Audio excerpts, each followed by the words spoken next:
اعوذ باللہ من الشیطان الرجیم بسم اللہ الرحمن الرحیم السلام علیکم ورحمۃ اللہ وبرکاتہ۔ الحمد للہ رب العالمین وصلی اللہ وسلم وبارک علی عبدہ ورسول محمد وعلی آلہ وصحبہ اجمعین وعلی من تبعہم بإحسان الی یوم الدین، اما بعد۔ روزے دار کو حالت روزہ میں ایک عظیم عبادت کا اہتمام کرنا چاہیے، اور وہ عبادت ہے قرآن مجید کی تلاوت، اللہ سبحانہ وتعالیٰ کے کلام کی تلاوت۔ آپ سب جانتے ہیں کہ یہ رمضان وہی مہینہ ہے جس میں قرآن کو نازل کیا گیا ہے۔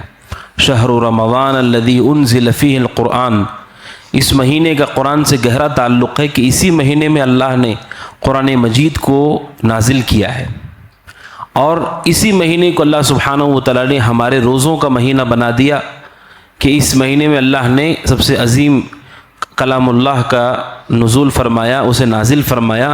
لہٰذا حالت روزہ میں خصوصاً تلاوت قرآن کا اہتمام کرنا چاہیے۔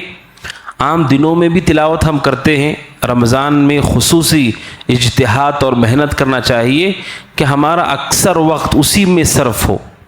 بلکہ بعض سلف صالحین کے بارے میں ہے کہ وہ اپنے بہت سارے کاموں کو روک دیتے تھے رمضان میں، اور تلاوت کی طرف آگے بڑھتے اور خوب محنت کرتے تھے تلاوت کرنے میں۔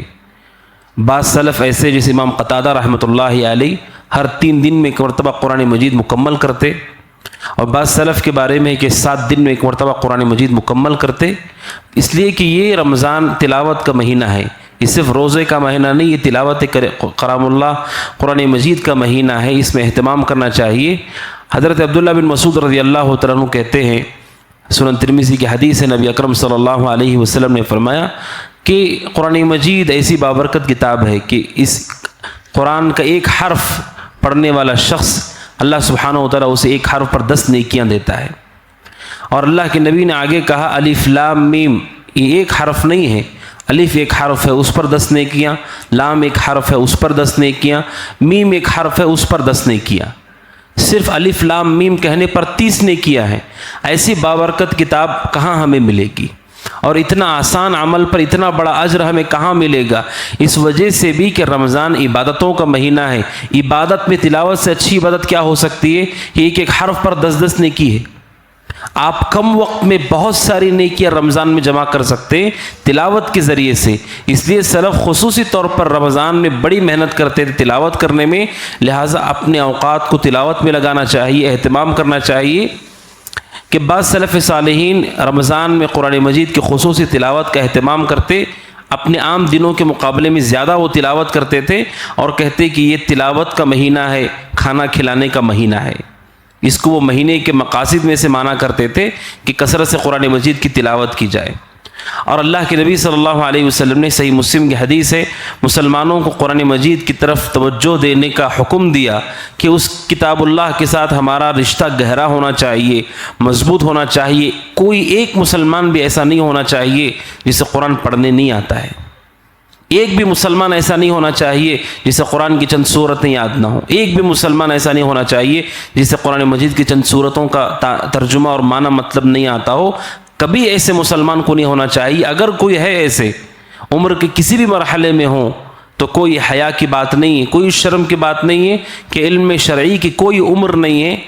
آپ عزم کریں کہ آپ رمضان المبارک کے اس عظیم مہینے میں قرآن مجید کی تلاوت کو سیکھیں گے کہ قرآن کیسے پڑھا جاتا ہے۔ صحابہ اکرام جو مسلمان ہوتے تھے وہ سب کے سب نوجوان نہیں تھے، بلکہ ان میں سے بوڑھے بھی ہوتے تھے۔ اسلام میں داخل ہو کر وہ ساری چیزیں سیکھتے تھے جو ایک نوجوان سیکھتا ہے۔ اس لیے علماء کہتے ہیں کہ علم کی کوئی عمر نہیں ہے۔ قرآن سے اپنے رشتے کو مضبوط کرنے کی ضرورت ہے کہ یہ قرآن مجید کی تلاوت کا مہینہ ہے، اور نبی صلی اللہ علیہ وسلم نے ان دونوں کو جوڑ کر کے کہا۔ آپ نے ایک روایت میں کہا کہ قرآن اور روزہ یہ دونوں اللہ کے سامنے قیامت کے دن سفارش کریں گی۔ آپ نے روزے کو قرآن مجید کے ساتھ جوڑ کر بتایا ہے کہ دونوں اللہ سبحانہ وتعالیٰ کے سامنے ہماری سفارش کریں گی۔ لہٰذا قرآن مجید کی تلاوت کا اہتمام کرنا چاہیے۔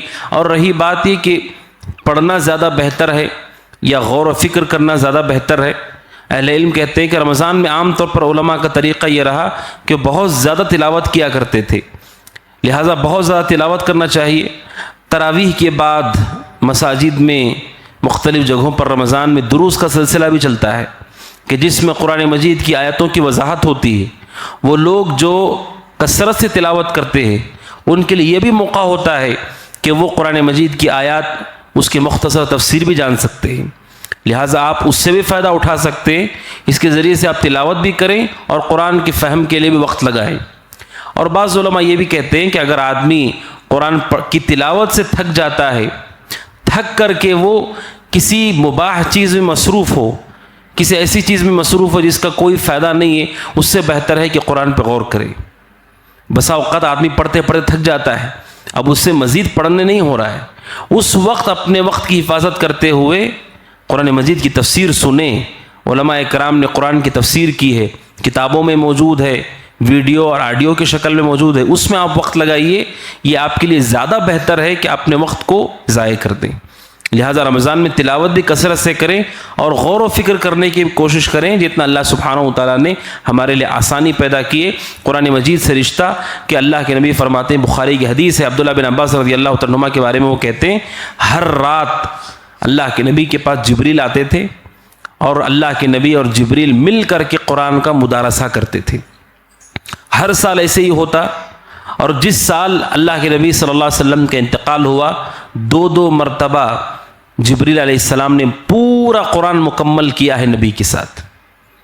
اور آپ نے اپنی بیٹی فاطمہ سے کہا، بخاری کی حدیث ہے، آپ نے کہا ہر سال جبریل آتے تھے، 1 مرتبہ قرآن مکمل مدارسہ کیا جاتا تھا. اس سال 2 مرتبہ ہوا ہے. آپ نے فاطمہ سے کہا مجھے لگتا ہے کہ میری عمر مکمل ہو گئی ہے اور دنیا سے رخصتی کا وقت قریب ہے، کہ آپ نے آخری سال میں اپنے 2 مرتبہ قرآن کا مدارسہ کیا. کیا مطلب ہے مدارسے کا؟ علماء کہتے ہیں مدارسے کا مطلب ہے کہ جبریل علیہ السلام پڑھتے تھے، اللہ کے نبی سنتے تھے، پھر اللہ کے نبی صلی اللہ علیہ وسلم پڑھتے تھے، جبریل علیہ السلام سنتے تھے. یہ قرآن پڑھنے کا انوکھا طریقہ ہے. تلاوت بھی ہوتی ہے، ساتھ میں آدمی کی حفظ میں پختگی آتی ہے، اور کہیں کوئی غلطی ہو جاتی ہے تو سامنے والا اسے صحیح کرتا ہے. تو اللہ کے نبی صلی اللہ علیہ وسلم ہر سال رمضان کے رات میں جبریل علیہ السلام نازل ہوتے تھے، قرآن کا مدارسہ کرتے. علماء کہتے ہیں اس سے پتہ چلتا ہے کہ خاص کر رمضان میں قرآن مجید سے تعلق جوڑنا نبی صلی اللہ علیہ وسلم کی سنت ہے، آپ سے ثابت ہے، آپ کی سنت کے خلاف نہیں ہے. اللہ سبحانہ و تعالیٰ سے دعا ہے کہ اللہ تعالیٰ ہمیں کثرت سے تلاوت کرنے کی توفیق عطا فرمائے. آمین. ھذا وصلی اللہ وسلم علی نبینا محمد وعلی آلہ وصحبہ اجمعین. السلام علیکم ورحمۃ اللہ وبرکاتہ.